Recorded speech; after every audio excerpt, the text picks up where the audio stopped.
You know, that constant hum, the questions, the worries, maybe sometimes, yeah, even outright panic about parenting in this super digital world. Oh, yeah. I think we all feel that. It feels like every day there's a new headline, right? Another worry about kids and screens. Absolutely. And it changes so fast. It's tough for parents to know what's reliable info versus just, opinions flying around. Exactly.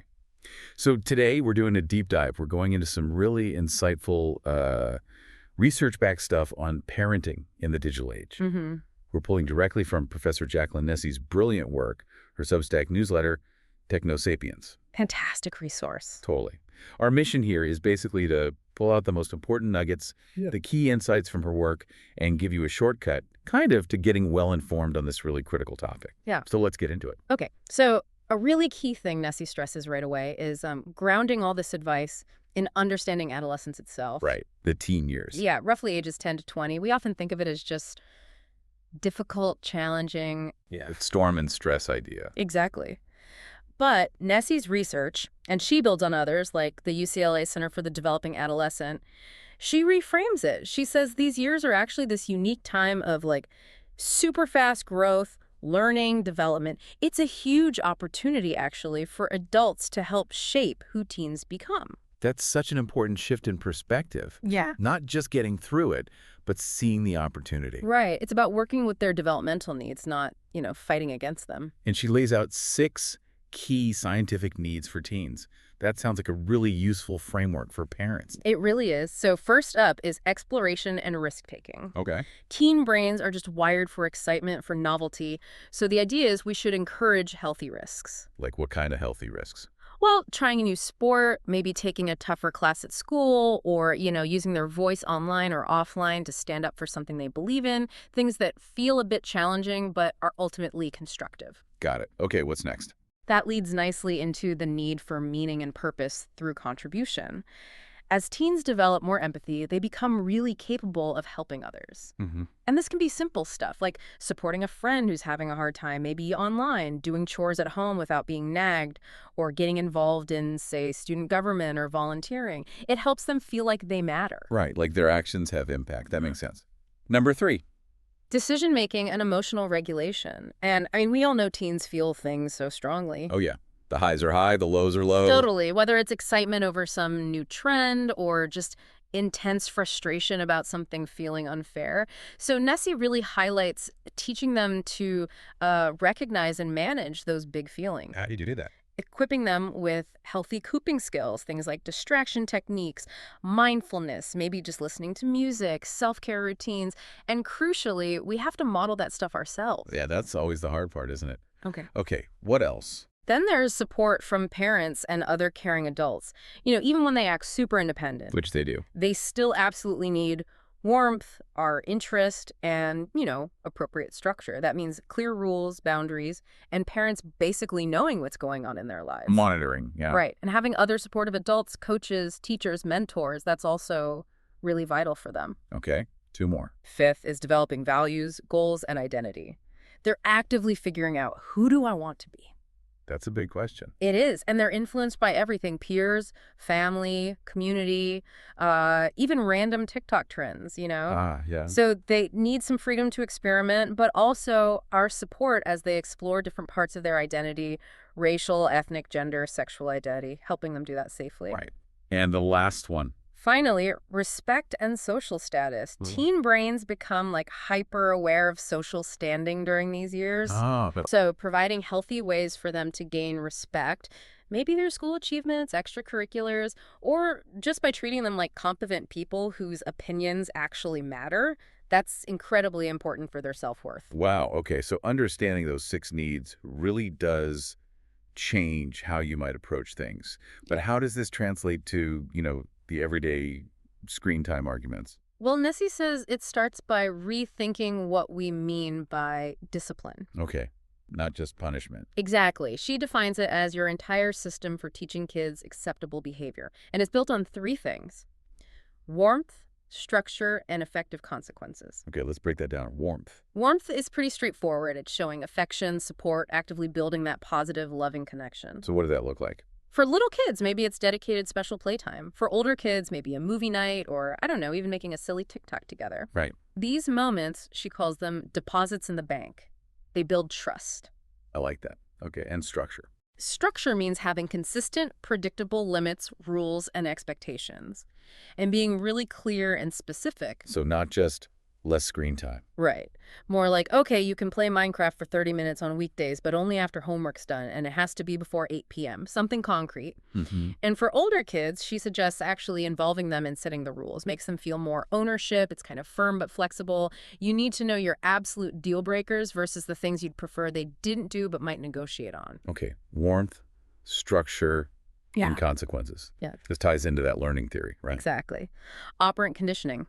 Sounds technical, but the basic idea going way back is super simple. Behaviors followed by a good outcome are more likely to happen again. And one's followed by a bad outcome. Less likely. Precisely. Understanding this is key to guiding kids' behavior online or off. So Nessie breaks down the types of consequences. Yeah, there are 4 main types. First is positive reinforcement.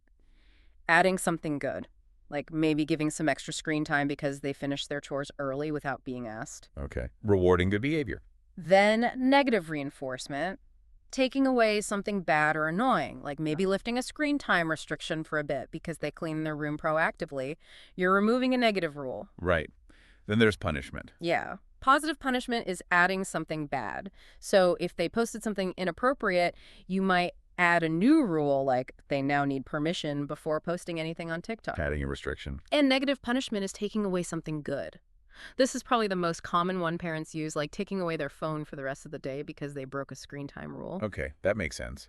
But Nessie points out a common mistake, right? Yes, a huge one.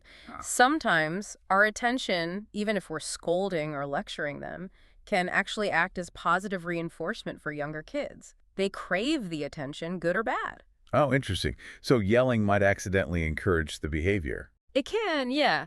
And also giving in when they escalate, like having a huge tantrum over the iPad and you finally just give it back to make it stop, that reinforces the tantrum itself. Ugh, been there. We all have. And related to that, she talks about something called the extinction burst. The what now? Extinction burst. It means when you start consistently ignoring an unwanted behavior that used to get attention, like whining, expect it to get worse for a bit before it gets better. Worse. Oh, great. I know, but it's actually a sign it might be working. They're trying harder to get the old reaction. Knowing this helps you stay consistent and not give in right when it feels toughest. Okay, that's actually really helpful to know. It explains a lot about those after-screen meltdowns too, doesn't it? Yeah. Why do kids flip out so much when it's time to turn things off? Nessie's research points to a few key reasons. I mean, first off, it's just hard to stop doing fun things, right? Screens light up the brain's reward centers. True. Also, kids might have temporary problems with executive functions. Switching tasks is hard. Sometimes they might be imitating bad behavior they saw on a show. Oh, interesting. Or maybe stopping interrupts their progress in a game, which is super frustrating. Screen time might be replacing needed physical activity. Sometimes it's just overstimulation, or they have these big feelings, excitement, frustration, that don't just switch off. That makes a lot of sense. Yeah. So knowing why helps us figure out what to do. Exactly. She offers proactive strategies, like experiment with different types of shows or games. Try different ways of stopping. Give those 5-minute or 2-minute warnings. Talk to them about the transition. Ask them, hey, why is it sometimes hard to turn off the iPad? Help them build that self-awareness. What else? Make a plan together beforehand. Like, okay, we'll watch 2 episodes, then it's off.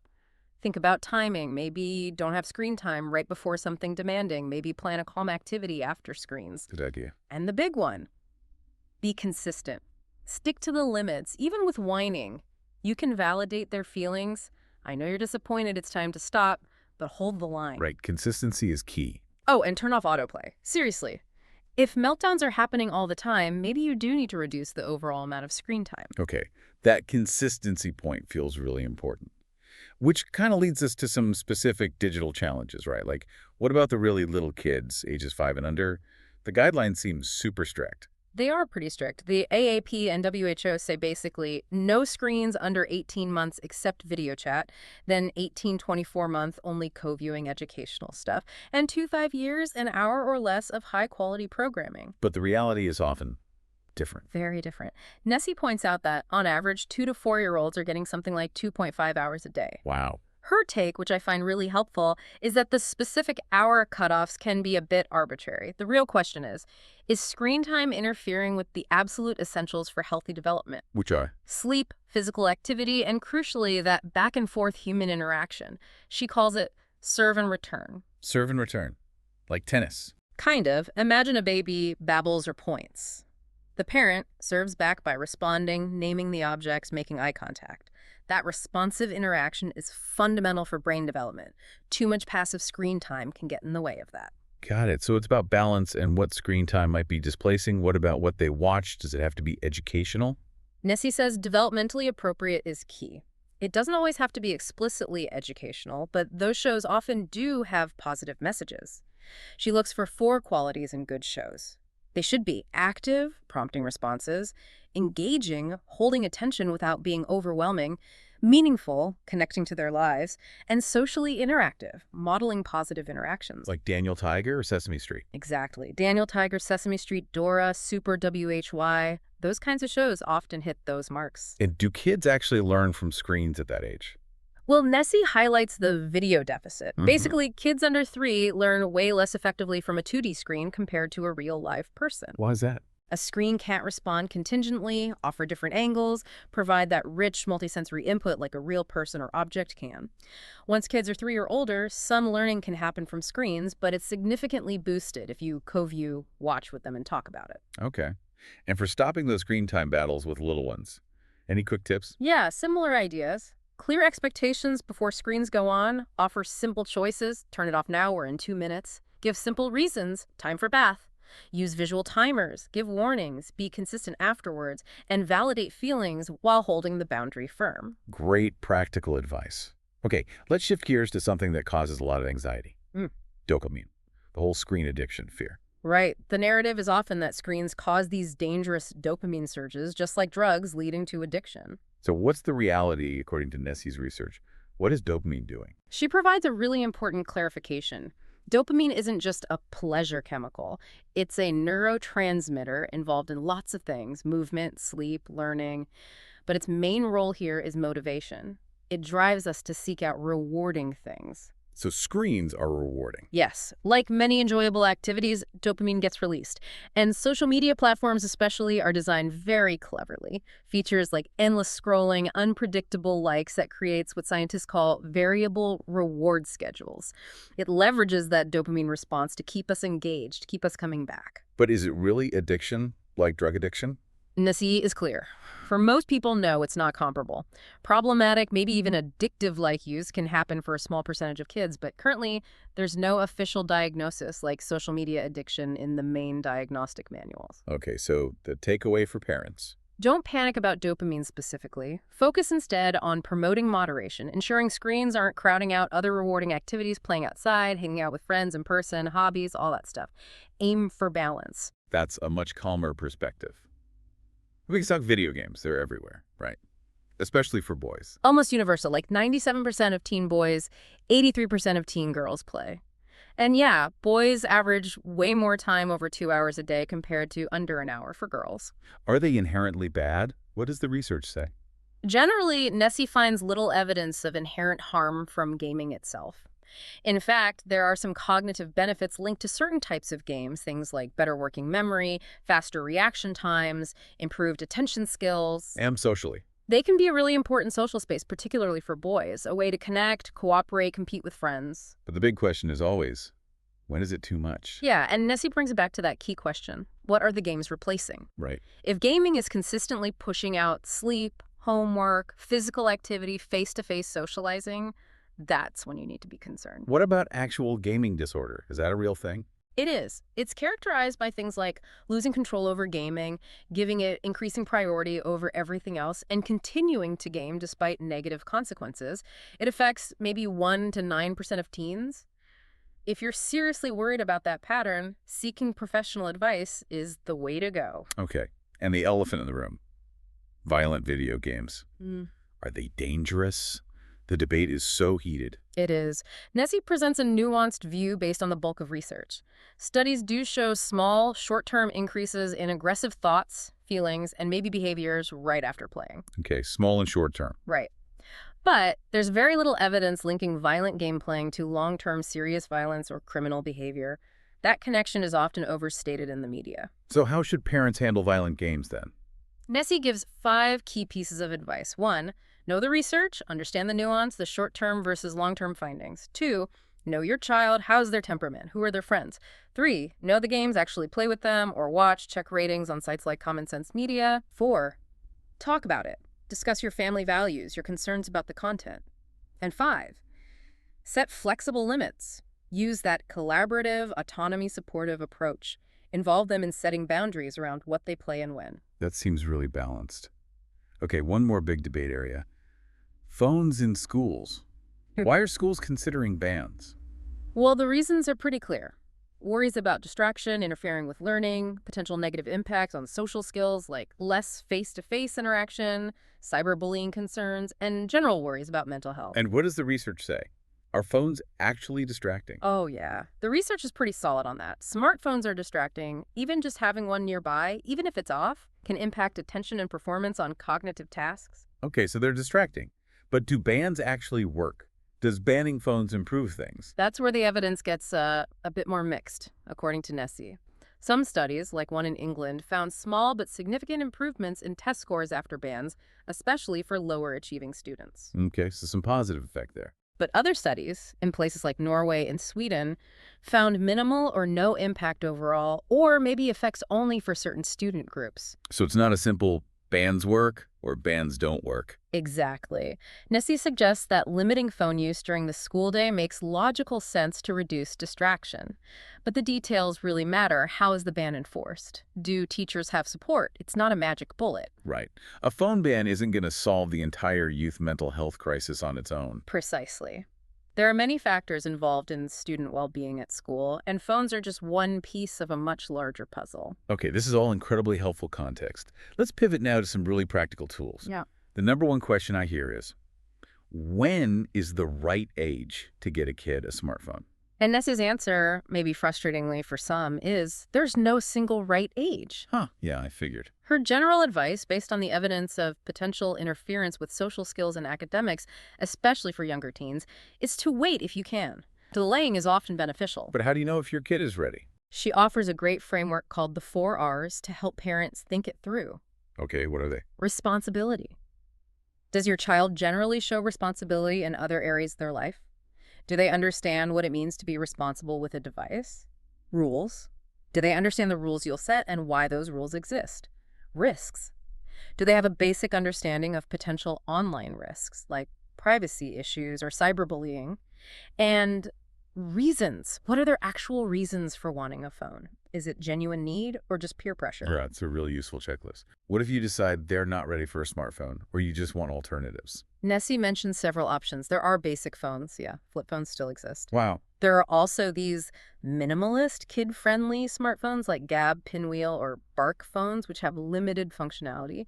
And smartwatches can be a good intermediate step, too, allowing calls and texts with approved contacts, but no internet browser or apps. Okay, good options. So let's say they have the phone. Now, boundaries and parental controls. Nessie has some specific rules she recommends. Yes, some really actionable ones. First and foremost, no phone in the bedroom, especially at night. Sleep is just too important. Absolutely critical. Second, establish at least one other phone-free zone or time, maybe family meals, maybe car rides. Oh. Third, require permission before downloading new apps or making in-app purchases. Avoid surprise bills. Fourth, talk constantly about using good judgment, being kind online, choosing positive content, thinking before they post. And fifth, a simple one. They need to respond to texts or calls from parents reasonably promptly. That seems fair. What about the technical side parental controls? Are they effective? Nessie has a great analogy. Parental controls are like a gate, not a wall. A gate, not a wall. I like that. Yeah. They're useful for slowing kids down, creating barriers, making it harder to access inappropriate stuff or spend too much time. But they're not foolproof. Determined kids can often find workarounds. So don't just set them and forget them. Definitely not. The crucial thing Nessie emphasizes is that setting controls needs to be an ongoing conversation. Sit down with your child, explain why you're setting certain limits, listen to their perspective, and adjust the controls together as they get older and show more responsibility. Can you give some examples of the kinds of controls available? Sure. On Instagram, for instance, teen accounts default to private now, and there are restrictions on who can message them. Parents can use the supervision tools to see who they follow and who follows them, who they message, not the content, and set daily time limits. Okay. What about TikTok? TikTok has different settings for younger teens, 13 to 15, versus older ones, 16, 17, regarding things like direct messages and comments. They also have family pairing, which lets a parent link their account to manage settings, including screen time. And Snapchat. Seems like a tricky one. Snapchat also has settings to limit contact from strangers for teens. Their Family Center lets parents see their child's friends list and who they've messaged recently. Again, not the content, but just the contacts, which gives some oversight. YouTube offers YouTube Kids for the youngest. For older kids, there are supervised accounts parents can manage, allowing them to choose content levels, block channels, turn off search, and see watch history. There's also a general restricted mode filter. And then just the phone's operating system itself. Right. Both Android with Google Family Link and iOS with Apple Family Sharing and Screen Time have built-in tools. You can set time limits for specific apps or overall usage, approve app downloads, track location, and filter web content. So many tools. Lots of tools. But the key, as Nessie stresses again and again, is that the technology is only part of it. The conversations, the warmth, the structure, that's the foundation. Wow. We have really covered a huge amount of ground today. It's incredible how much insight is packed into Professor Nessie's Technosapiens work, from understanding how teens tick to these really concrete strategies for screens. Absolutely. It really underscores that idea of evidence-based parenting. Nessie often talks about it like a three-legged stool. Oh. Yeah. The research, like everything we've discussed today, that's one crucial leg. But the other two legs are just as important. Your own unique expertise as a parent who knows your child best, and your child's individual characteristics, their temperament, their strengths, their challenges. So the science gives us direction, but we still need to use our judgment. Exactly. The research provides the map, maybe, but you are the one driving, adapting to the specific terrain of your family and your child. Your informed judgment makes it work. That's a really empowering way to think about it. It leads to a final thought, maybe, for everyone listening. Yeah, perhaps something to mull over. In this world where digital tech just keeps changing so fast, how can you shift from just reacting to the latest crisis or headline? Yeah. How can you proactively take these kinds of evidence-based insights we've talked about and use them to really shape a digital environment at home that doesn't just help your kids survive, but actually helps them thrive?